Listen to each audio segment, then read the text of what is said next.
2 बच्चों को यहां पर लोन दिया और 19 करोड़ रुपया से अधिक खर्चा किया है, 19 करोड़, ये बताने में कि मैंने लोन दिया। ये अरविंद केजरीवाल जी की कहानी है और सुबह से शाम तक ये फ्रीबी कर रहे हैं। He is just an election bee मतलब BEE, मधुमक्खी। मतलब जैसे ही इलेक्शन आएगा भन बना करके झूठ बोलना और पूरे माहौल को खराब करना कुछ नहीं, केवल एडवर्टाइजमेंट करना, यही उनका विषय है। आज इतना ही था। आज अरविंद केजरीवाल जी ने यह भी कहा है, उन्होंने कहा है कॉरपोरेट टैक्स जो है ये बढ़ा रही है भारत की सरकार। एक तो अरविंद केजरीवाल जी, आप तो इतने पढ़े लिखे व्यक्ति हैं, आपको वेव ऑफ और राइट ऑफ में फर्क नहीं पता है। अरविंद केजरीवाल जी के झूठे वादे और ये जो फ्रीबीज की कहानी अरविंद केजरीवाल जी कहते रहते हैं, उसके विषय में बताना आवश्यक है। बंधुगण, अरविंद केजरीवाल जी का एक ही मत है, एक ही उद्देश्य है, कैसे भी करके आम आदमी पार्टी और अरविंद केजरीवाल जी की प्राधान्यता स्थापित हो देश में, उनके एम्बिशंस फुलफिल हो, उनकी महत्वाकांक्षा आगे बढ़े। इसलिए झूठ दिन पर दिन किस प्रकार से वो परोस रहे हैं ये हम देख रहे हैं। ये कल फ्रीबीज क्या है, वेलफेयर स्कीम क्या है, इसको लेकर लड़ाई हुई। फ्रीबीज क्या है और वेलफेयर स्कीम क्या है, बेनिफिट क्या है। देखिए, बेनिफिट का अर्थ होता है कि एक टारगेटेड ग्रुप को, एक टारगेट ग्रुप है जो इकोनॉमिकली आर्थिक दृष्टिकोण से कमजोर है, उसको सबल कैसे बनाया जाए, उसको आत्मनिर्भर कैसे बनाया जाए, उसके अपने पांव पर वो ग्रुप जो है वो खड़ा हो सके। एक टारगेट ग्रुप के लिए काम करना, उसके लिए गवर्नेंस करना, उसके लिए विषय भेजना, ये बेनिफिट है, ये वेलफेयर स्कीम है। मगर जो फ्रीबीज होता है वो गरीब के नहीं होता है, वो सबके लिए होता है। और जो मुख्य उद्देश्य होता है वेलफेयर स्कीम का, वो क्या होता है, बेनिफिट का क्या होता है, कि किस प्रकार से सस्टेनेबल बेनिफिट दे करके इकोनॉमिकल रूप से एक वर्ग को सस्टेनेबल लाइफ अर्थात आत्मनिर्भर जीवन बनाने के लिए उसे अपने पांव पे खड़ा करना। जैसे गरीब कल्याण योजना, 80 करोड़ जनता जो पेंडेमिक के समय, कोविड के समय एक ऐसी परिस्थिति में थी कि यदि नरेंद्र मोदी जी की सरकार उन्हें टारगेट करके उनके लिए राशन नहीं भेजते तो आज उनकी परिस्थिति किस प्रकार की होती, वो अचिंतनीय हो जाती। ये होता है टारगेटेड डिलीवरी। और सबके लिए समान रूप से अपने बेनिफिट के लिए, मतलब मुझे राज सत्ता मिल जाए, इस उद्देश्य से किया हुआ कार्य फ्रीबी कहलाता है, ये मुफ्तखोरी कहलाता है। अब देखिए, फ्रीबीज को आप अगर डिफाइन करिएगा, परिभाषित करिएगा, उसका अर्थ निकलेगा नो लॉन्ग टर्म बेनिफिट। किसी भी वर्ग के लिए, किसी भी समूह के लिए, देश के लिए कोई लॉन्ग टर्म बेनिफिट नहीं है, शॉर्ट टर्म बेनिफिट है। किसका है, एक व्यक्ति का या एक पार्टी का। केजरीवाल जी नेता कैसे बन जाए, शॉर्ट टर्म बेनिफिट। आम आदमी पार्टी सत्ता में कैसे आ जाए, शॉर्ट टर्म बेनिफिट।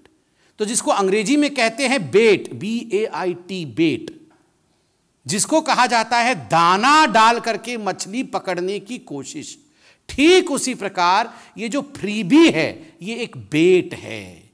ये किस प्रकार दाना डाल करके उसमें फंसाने की कोशिश, ताकि मेरी महत्वाकांक्षा, अरविंद केजरीवाल जी की महत्वाकांक्षा ये फुलफिल हो जाए। ये अरविंद केजरीवाल जी ये इस प्रकार से एक्टिंग करते हैं ना कि जैसे पूरी दुनिया की चिंता उन्हीं को है, केवल अपनी चिंता है, मैं, मेरा और मेरी पार्टी, इसका भला कैसे हो। और जहां तक मोदी जी और इस सरकार की, भारत सरकार की चिंता है, गरीब और गरीब कल्याण। जो गरीब है, इसीलिए तो आज गरीबी रेखा के ऊपर भारतवर्ष में गरीब उठ पाया है। इसका जो विवरण है ये आज यूनाइटेड नेशन दे रहा है। ये विषय आज विश्व के पटल पे चल रहा है कि नरेंद्र मोदी जी की 8 वर्ष में होते हुए अति गरीब लोग जो थे उनकी संख्या में वृद्धि नहीं हुई, और गरीबी रेखा से ऊपर जो लोग थे, जो नीचे थे, वो आज ऊपर हुए। ये होता है टारगेटेड। और मैं अब अरविंद केजरीवाल जी का एक बहुत गंभीर विषय पर पोल खोलने वाला हूं। एडवर्टाइजमेंट करने में अरविंद केजरीवाल जी, उनसे आगे कोई नहीं जा सकता। कैसे गंभीर सा चेहरा बना करके आप याद करिए, वो निकलते हैं टीवी पे। सुबह टीवी ऑन करिएगा तो केजरीवाल जी आपको नजर आएंगे, दोपहर को केजरीवाल जी, और शाम को भी।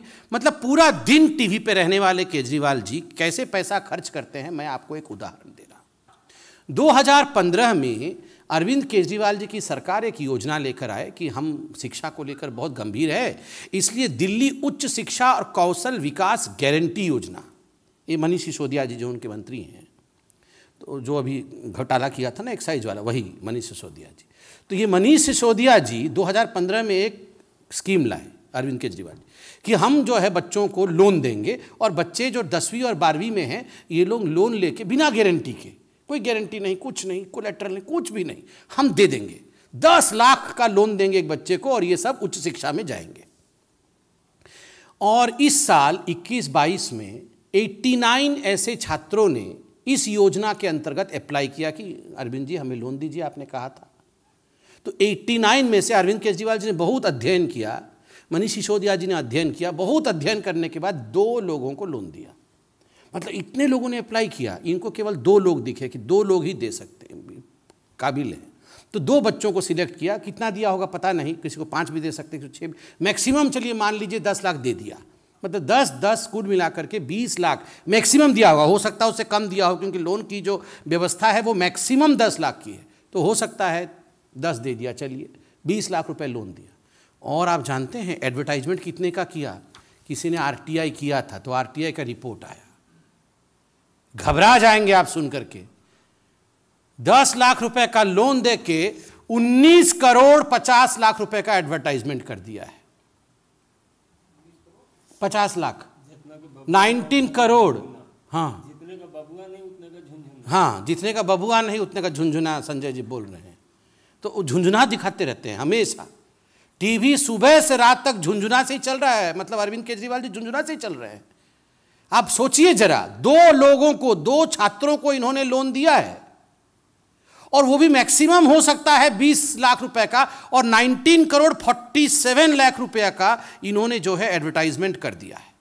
पूरा उसका विवरण कितना कितना एडवर्टाइजमेंट दिया है इसमें है। इलेक्ट्रॉनिक मीडिया में 18 करोड़ 81 लाख 618, प्रिंट मीडिया में 47 लाख रुपया, ऐसे करके इन्होंने इतने का एडवर्टाइजमेंट दिया है।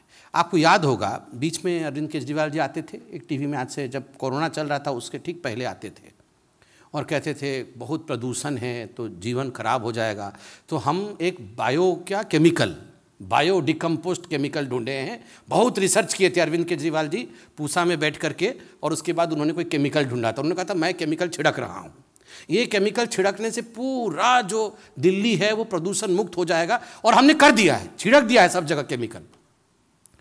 बाद में मालूम पड़ा कि 60 लाख का ये जो एक्सपेरिमेंट करके क्या निकाला था केमिकल, ये 60 लाख रुपए का केमिकल था, और उसमें 24 करोड़ रुपए का एडवर्टाइजमेंट था। 60 लाख रुपए का केमिकल बनाया, और सुबह से वो टीवी पे मैं छिड़क रहा हूं करके 24 करोड़ रुपए छिड़क रहा हूं करके खर्च किया। 2 बच्चों को यहां पर लोन दिया, और 19 करोड़ रुपया से अधिक खर्चा किया है, 19 करोड़, ये बताने में कि मैंने लोन दिया। ये अरविंद केजरीवाल जी की कहानी है, और सुबह से शाम तक ये फ्रीबी कर रहे हैं। He is just an election bee मतलब BEE, मधुमक्खी। मतलब जैसे ही इलेक्शन आएगा भन बना करके झूठ बोलना और पूरे माहौल को खराब करना कुछ नहीं, केवल एडवर्टाइजमेंट करना, यही उनका विषय है। आज इतना ही था। आज अरविंद केजरीवाल जी ने यह भी कहा है, उन्होंने कहा है कॉरपोरेट टैक्स जो है ये बढ़ा रही है भारत की सरकार। एक तो अरविंद केजरीवाल जी, आप तो इतने पढ़े लिखे व्यक्ति हैं, आपको वेव ऑफ और राइट ऑफ में फर्क नहीं पता है। आप बोल रहे हैं कि बहुत अमीर साथियों का 10 लाख करोड़ रुपया का जो है लोन मोदी जी ने राइट ऑफ कर दिया, मतलब माफ कर दिया। अरे राइट ऑफ और वेव ऑफ अलग होता है। जनता जनार्दन जरा भेजिए इनको चिट्ठी लिख के कि राइट ऑफ और वेव ऑफ में क्या फर्क होता है। जब राइट ऑफ होता है तो कॉलम चेंज होता है। आरबीआई के गाइडलाइन है, मतलब जो लोग पैसा लूट रहे थे, जिन लोगों ने पैसा लूटा है, किस प्रकार से उनसे बकाया लिया जाए, किस प्रकार से उनसे पैसा वापस लिया जाए, उसको राइट ऑफ कहते हैं। मतलब प्रक्रिया चालू है। इसीलिए तो यूपीए एरा में जिन लोगों ने एनपीए किया था, आज वो सारा पैसा वापस लाने का काम नरेंद्र मोदी जी की सरकार कर रही है। और कॉरपोरेट टैक्स को लेकर इन्होंने कहा कि कॉरपोरेट को बेनिफिट दिया जा रहा है। अरविंद केजरीवाल जी, आपके ज्ञान के लिए, जो फाइनेंशियल ईयर 2018-19 था, उसमें corporate tax collection 6.63 lakh crore का था, और फाइनेंशियल ईयर 21-22 में 7.1 लाख करोड़ रुपए पेंडेमिक होने के बावजूद कॉरपोरेट टैक्स देश ने कलेक्ट किया है। और ये पैसा गरीबों के लिए इस्तेमाल होता है। इसलिए झूठ बोलना बंद करिए। आज हम आशा करते हैं कि इस प्रेस कॉन्फ्रेंस के बाद अरविंद केजरीवाल जी तुरंत एक प्रेस कॉन्फ्रेंस करेंगे और बताएंगे कि 20 लाख लोन और 19 करोड़ रुपए ये विज्ञापन पे खर्चा, ये कौन सी अर्थनीति कहलाती है। What is this economy. इस इकोनॉमी के बारे में आप बताएंगे। बहुत बहुत धन्यवाद। मित्रों, आप माननीय संबित जी से सारे राजनीतिक सवाल कर सकते हैं। और एक नीरज पांडे, एबीपी। सर, आज नीतीश कुमार ने वहाँ पर प्रेस कॉन्फ्रेंस की, उन्होंने कहा कि मैं प्रधानमंत्री बनना नहीं चाहता हूँ, मेरी कोई इच्छा नहीं है, लेकिन विपक्ष को एकजुट होना चाहिए।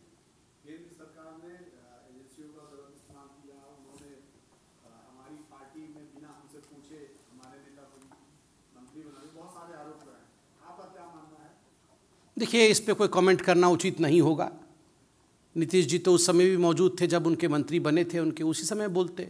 आज बोल के क्या लाभ है? स्वाभाविक है, लोग उन्हीं से प्रश्न पूछेंगे। ठीक है, विपक्ष को एकजुट होना चाहिए, ये काम विपक्ष को ही सोचना चाहिए। अब आदरणीय नरेंद्र मोदी जी, जेपी नड्डा जी, अमित शाह जी, इनका तो काम नहीं है ना कि विपक्ष को एकजुट कराना और विपक्ष कैसे मजबूत हो उसके लिए प्रशिक्षण वर्ग लेना। ये काम तो खुद विपक्ष को ही करना पड़ेगा। अब इतने साल से वो एकजुट नहीं हो पा रही है। अभी भी हमने राष्ट्रपति चुनाव में, उपराष्ट्रपति चुनाव में देखा। ये उनका विषय है, उनसे पूछिए। उन्होंने कहा कि विपक्ष, मतलब बीजेपी, ऐसे मुद्दे बनाकर तनाव भी पैदा करना चाहती है जिससे कि दंगे हों, लोगों में, समाज में विघटन हो, झगड़ा लड़ाई हो। आपके आरोप? वो काहे तनाव में आ रहे हैं? विपक्ष ने अगर कोई गलती नहीं की है, अगर विपक्ष पाक साफ है, उनके आत्मा में किसी प्रकार का दाग नहीं है, तो विपक्ष तनाव में क्यों आ रही है? कभी आपने नरेंद्र मोदी जी को कभी तनाव में देखा है क्या? वो तनाव में इसलिए नहीं रहते हैं क्योंकि वो गरीबों का कल्याण करते हैं। जो गरीबों का कल्याण करेगा वो कभी भी तनाव में नहीं रहेगा। जो अपना कल्याण करते रहेगा वो हमेशा इनसिक्योरिटी में रहेगा कि मेरा क्या होगा। तो विपक्ष आज केवल अपने परिवार के कल्याण में लगी है और इसीलिए तनाव में है कि मेरे परिवार का क्या होगा, मेरे परिवार का क्या होगा। यतीन्द्र, टीवी 18।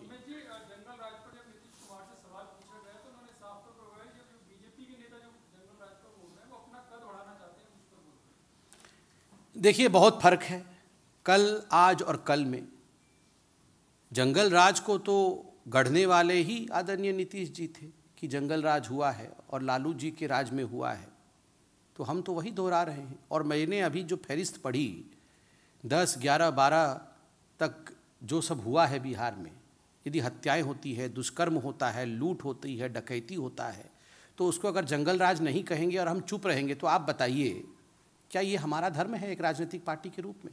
हमारा काम है जनता की रक्षा करना, विषयों को आप तक पहुंचाना, उत्तर देना उनका काम है, वो उत्तर दें। धन्यवाद।